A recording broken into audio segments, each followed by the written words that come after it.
I'm Steve. Flint and Steel. Chicken jockey. Minecraft. Water bucket. Really? Yeah, I'm totally stealing Corey's swag by recording here, but like it's thematically appropriate, okay? If you couldn't tell, I went to see the Minecraft movie yesterday, and I'm not gonna lie, that is one of the most fun experiences I've had at a movie theater in a really long time. If I may be so bold to make this comparison, I think it's up there with the Lego movie. It's just so silly and unique and bold. It's really hard to think of any other movies that just let you have this much fun while you're watching them, which was a huge surprise for me because I originally thought that I wouldn't be able to get how this thing looked visually. But surprisingly, the more and more I saw of it online, the more I got used to it. And considering that they were inserting real people into the Minecraft world, I think that this is like the only artistic direction that they could have gone in. You know, this is what Minecraft looks like in 2025 kind of deal. I think they really committed to the idea and made it look the best they could. And as a result, I think the real actors in the movie kind of blend in pretty well with the rest of the world.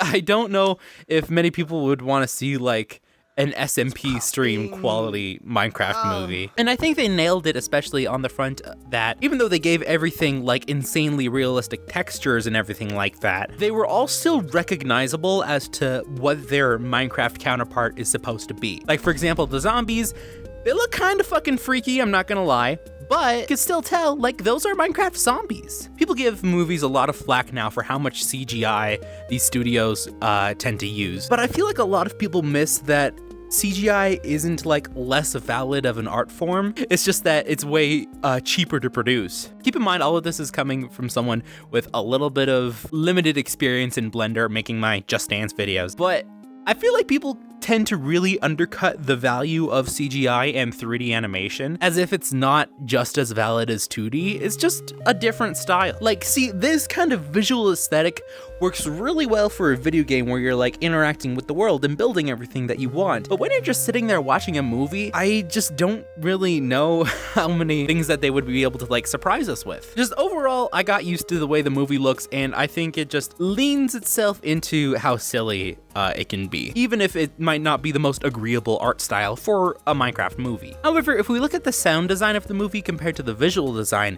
we get a whole nother story. The sound design of this movie is one of the most authentic things I have ever seen from like a video game to a movie adaptation. This is actually really cool.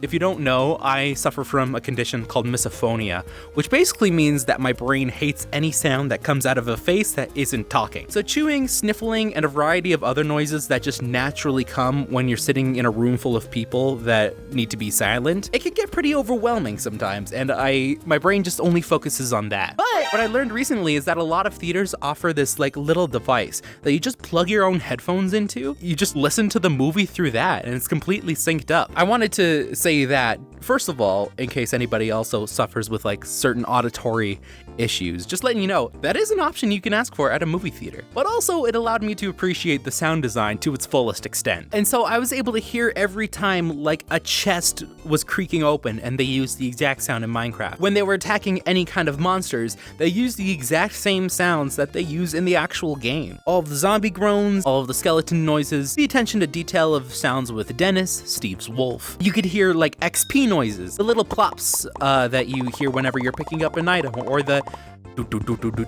sound that you hear when you're punching wood. The hustle and bustle of a village with the villagers going, and then the doors opening and closing. It just felt so authentic to the game, and I thought that was just like definitely the part that I was the most thoroughly impressed with in terms of just like the technical ability of this movie. And I just think that the sound team did an incredible job with this. The sound design just really proves the fact that everybody working on this movie gave 110% of themselves to this really fucking weird premise. As far as the story goes, they really didn't add too much fluff around it. Like, of course, there's that older sister and her little brother that are like doing their conflict. Oh, your creativity is hurting people. I don't want to hurt people. I'm sorry I said that, yada yada yada. But they like put that to rest pretty quickly and don't let it overshadow the rest of the movie. And what that does is just allow the silliness of Minecraft and Jack Black to breathe. And the movie is 10 times better for that. Like every time Jack Black just shouts the name of an item from Minecraft with 110% enthusiasm. It's just beautiful. He really gave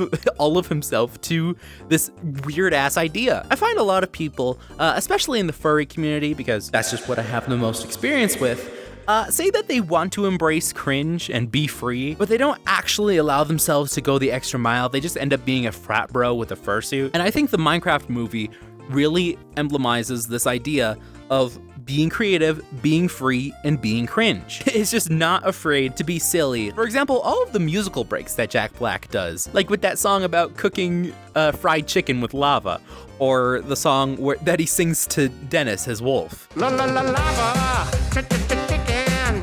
Steve's lava chicken, yes, tasty as hell. Oh, now, Dennis changed Don's life. Dennis, go on a journey and think of me. Totally comes out of left field, but it just enhances everything by cranking up that silliness knob a little bit. Also, Jason Momoa was also fantastic, which I did not expect that to be the case. He really embodied like this arrogant gamer from the 80s really well. By the way, I should mention, yes, the rumors are true.